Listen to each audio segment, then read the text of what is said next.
नमस्कार दोस्तों, आशा करता हूं आप सब बहुत अच्छे होंगे। देखिए आज हम डिस्कस करेंगे 3 जून का द हिंदू न्यूज़पेपर और PIB that is press information bureau का इंपॉर्टेंट करंट अफेयर्स। तो लीजिए गाइस स्टार्ट करते हैं। सबसे पहले बात करेंगे, देखिए बहुत बार मैं बोलता हूं बताता हूं कि भैया ये जो इंपॉर्टेंट इंस्टीट्यूशन या ऑर्गेनाइजेशन होते हैं जैसे कि यूरोपियन यूनियन हुआ, IMF, WTO, United nation, world bank, WHO, इनकी खुद की पर्सनली जो ऑफिशियल वेबसाइट है वहाँ पे विजिट किया करो। और दूसरा वहाँ पे जो भी इनके बारे में 5-6 लाइनों में लिखा हो शुरुआत की, बिल्कुल आपको पता होना चाहिए। देखिए हर बार ऐसा होता है, अगर एग्जाम में किसी इंस्टीट्यूशन के बारे में पूछते हैं तो उनकी वेबसाइट ऑफिशियल जो होती है उस पर जो मेंशन होता है 5-7 लाइनें बिल्कुल आपको एग्जाम में देखने को मिलेंगी। इस बार भी G20 के लिए सेम बात हुई थी, तो पता होना चाहिए। ठीक है, खुद से सर्च किया करो। इंस्टीट्यूशन इन सब बिजनेसमैनों के चक्कर में मत पड़ा करो भैया, ठीक है, ऐसे एग्जाम क्वालिफाई नहीं होते हैं।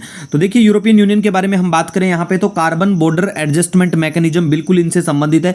दूसरा इमिशन ट्रेडिंग सिस्टम, ये जो इनिशिएटिव है ना, आई थिंक 2005 के आसपास आया था, तो तब भी ये लोग चर्चा में थे बिल्कुल। तो पता होना चाहिए कि भाई ये किससे संबंधित है, किससे रिलेटेड है। उसके बाद में देखिए हम यहाँ पे बात करेंगे सेडिशन लॉ के बारे में, राजद्रोह के बारे में। देखिए सबसे पहले तो हम बात करते हैं, देखिए अगर हम बात करें 2014 से 2021 तक, ठीक है, 2014 से 21 तक बात करें तो अराउंड 475-80 के आसपास केस आते हैं सेडिशन के, राजद्रोह के। और उसमें से देखिए 62 के आसपास, आई थिंक 60-62 के आसपास जो केस हैं वो अकेले असम से आते हैं ये। और दूसरा देखिए उसके बाद आपको विश्वास नहीं होगा, हरियाणा से आते हैं 42 केस। बहुत चिंता वाली बात होती है ऐसी, क्यों होती है? क्योंकि ये लॉ, ये जो कानून है ये ही अपने आप में पता नहीं कैसा क्या विचित्र है, लेकिन भारत सरकार मानती है तो हमें भी मानना पड़ेगा। नहीं मानोगे तो, और देखिए अगर गवर्नमेंट को बिल्कुल आप डिसअफेक्शन करोगे, बिल्कुल उनसे सेटिस्फाई नहीं, उनके खिलाफ कुछ करोगे तो आपके ऊपर बिल्कुल लगाया जा सकता है। ये बात मैं नहीं बोलता, ये बात ये लॉ बोलता है, इसमें लिखी हुई बात बोलती है कि अगर आप ऐसा कुछ करते हैं जिससे कि किसी की भावनाओं को ठेस पहुंचता है, किसी के लिए सही नहीं होता है वो चीज़ें, किसी के लिए वो मतलब या तो दंगा हो जाए या ऐसा कुछ हो जाए, तो बिल्कुल आपको इसके तहत टांगा जा सकता है। अब देखिए अगर आप नॉर्मली एग्जाम देते हैं तो बिल्कुल आपको पता होना चाहिए सेक्शन 124 कैपिटल ए बिल्कुल सेडिशन से रिलेटेड है और इसको इंसर्ट किया जाता है 1870 में by an amendment introduce by sir James Stephen के द्वारा। ये बिल्कुल आपको पता होना चाहिए, ठीक है। और देखिए जब इसको इंट्रोड्यूस किया गया था तो इसके लिए एक टर्म का यूज किया था जिसका नाम है एक्साइटिंग डिसअफेक्शन। ये किससे संबंधित है? ये भैया सेडिशन लॉ से संबंधित है, ये बिल्कुल याद रख सकते हैं। दूसरा देखिए इसके तहत आपको अगर टांगा गया, मतलब इसके तहत अगर आप अंदर गए हो, जेल में डाल दिया गया है, ये सेडिशन लॉ आपके ऊपर लगा दिया गया है, तो क्या होगा? बिल्कुल ये नॉन बेलेबल ऑफेंस है। 3 साल के लिए आपको जेल में डाला जा सकता है, आपको सजा मिल सकती है, पैसे का भी प्रावधान, बिल्कुल जुर्माना भी लग सकता है आप पे, या सब कुछ भी हो सकता है, ठीक है।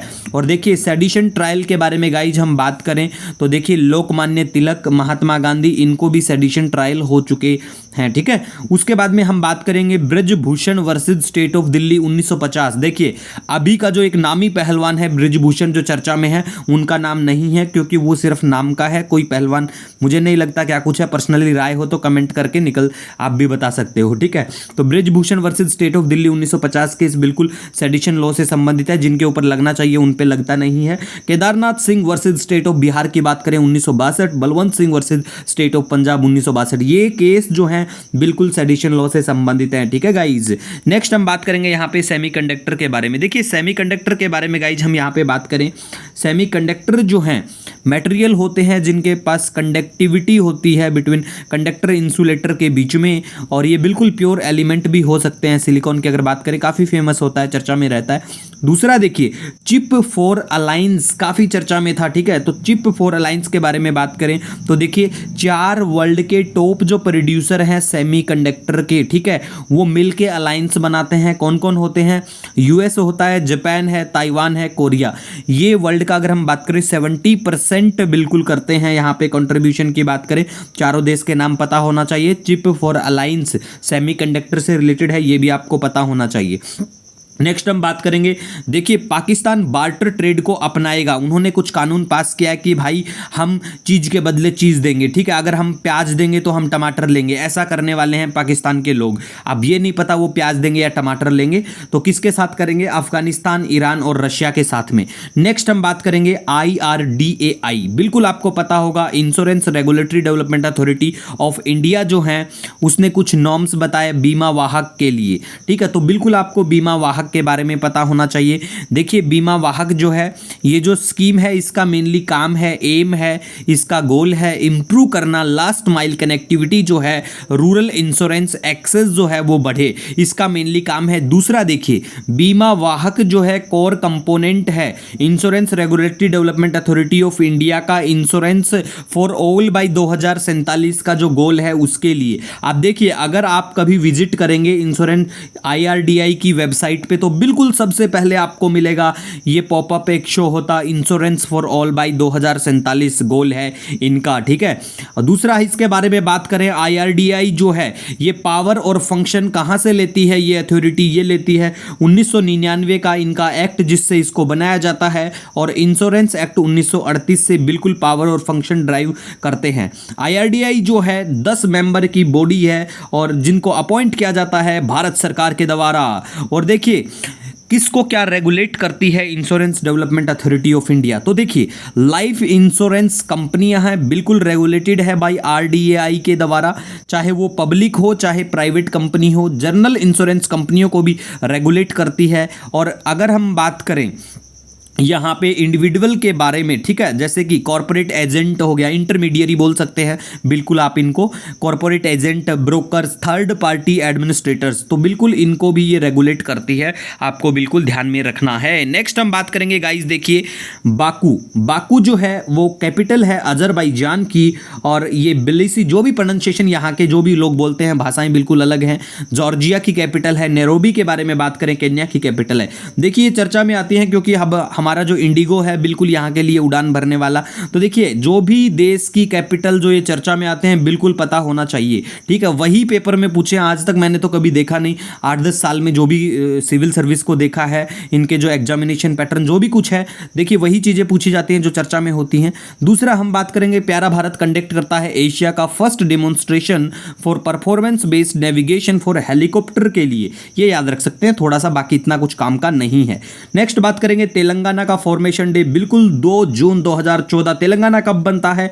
2014 में बनता है, बिल्कुल पता होना चाहिए, ठीक है, कई बार एग्जाम में पूछते हैं ऐसी चीजें।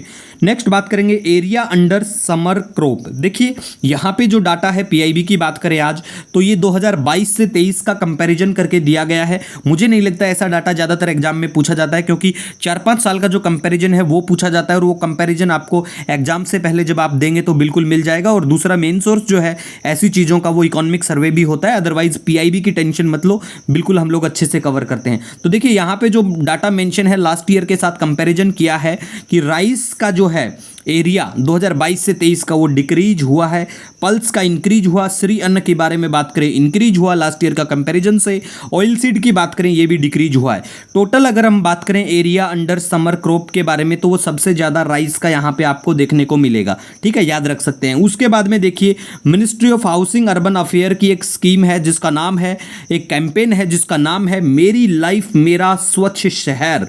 और ये किस बेस पे, प्रिंसिपल क्या है, तो इसका प्रिंसिपल क्या है? Reduce, reuse and recycle.